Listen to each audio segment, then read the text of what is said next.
अध्यक्ष महोदय, राजस्थान सहित देश के अन्य राज्यों में किसानों के कर्ज माफी संबंधी मेरा सवाल है। ये कर्ज चिंता का विषय। अध्यक्ष महोदय, 7 अगस्त 2023 को इसी सदन में मेरे सवाल के जवाब में राजस्थान के किसानों पर वाणिज्यिक बैंकों, सहकारी बैंकों व क्षेत्रीय ग्रामीण बैंकों का कुल बकाया कृषि कर्ज 1,47,538.62 करोड़ रुपए था और आज मंत्री जी ने जो जवाब दिया उसके अनुसार ये कर्ज अब 1,74,798 करोड़ रुपए हो गया है। किसानों की आर्थिक स्थिति में सुधार के लिए किए गए दावों और योजनाओं के बावजूद कोई सुधार किसानों की आर्थिक स्थिति में नहीं हो पा रहा है। एक तरफ सरकार किसानों के साथ दोहरी नीति अपनाती है, जबकि दूसरी तरफ राइट ऑफ के नाम पर बड़े उद्योगों के लाखों करोड़ों के कर्ज में राजी। आपका प्रश्न क्या है? मैं सप्लीमेंट्री पूछ रहा हूँ साहब, कर्ज माफी का मेरा प्रश्न है, उसके मैं सप्लीमेंट्री पूछ रहा हूँ मंत्री जी को। प्रश्न पूछो आप। तो मंत्री जी, मैं आपके माध्यम से वित्त मंत्री जी से पूछना चाहता हूँ अध्यक्ष महोदय कि आपने जो जवाब में देश के किसानों पर बकाया कृषि कर्ज का ब्यौरा दिया है वो भयावह है। क्या आपकी सरकार ने वर्तमान में विगत कार्यकाल में किसानों का कोई कृषि कर्जा माफ किया है या कृषि कर्ज में कोई राहत किसानों को दी है तो उसका ब्यौरा प्रदान करेगी? पहला सवाल है मेरा। माननीय मंत्री जी, माननीय अध्यक्ष जी, जो माननीय सदस्य पूछ रहे हैं ऑलरेडी वो सभा के बटन पे रखा हुआ है।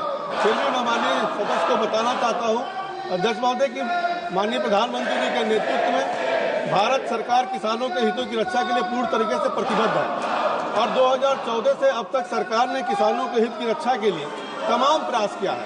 अगर आप देखें कि 2014 में जहां कृषि बजट 21,933 करोड़ हुआ करता था, वहीं पे 25-26 में 1,71,437 करोड़ रुपया हुआ है।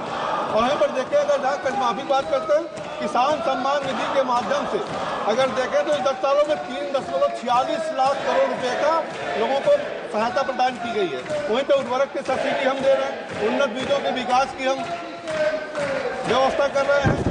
वहीं पर देखें तो ऑर्गेनिक खेती के लिए हम प्रयास कर रहे हैं, नए यूरिया के लिए ड्रोन टेक्नोलॉजी का उपयोग भी कर रहे हैं, भंडारण की सुविधा में भी वृद्धि दे रहे हैं, कृषि और संरचना का विकास आदि के माध्यम से तमाम प्रयास किए जा रहे हैं। माननीय मंत्री जी, अगर देखें अध्यक्ष जी तो एमएसपी में लगातार बढ़ोतरी हो रही है और एमएसपी में बढ़ोतरी व्यर्थ नहीं हो रही है बल्कि ज्यादा से ज्यादा खरीदारी भी हो रही है।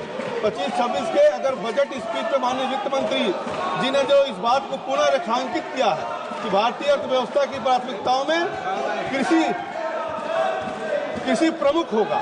बजट 25-26 में अन्य कृषि योजनाओं के साथ साथ पीएम धन योजना के माध्यम से कम उत्पादन वाले 100 जिलों को फोकस में रखा जाएगा, जिसमें 1.7 करोड़ किसान लाभान्वित होंगे। इस प्रकार हमारी सरकार कृषि की लागत कम करने से लेकर उत्पादन उचित मूल्य दिलाने के लिए सभी सार्थक प्रयास कर रही है। मेरा दूसरा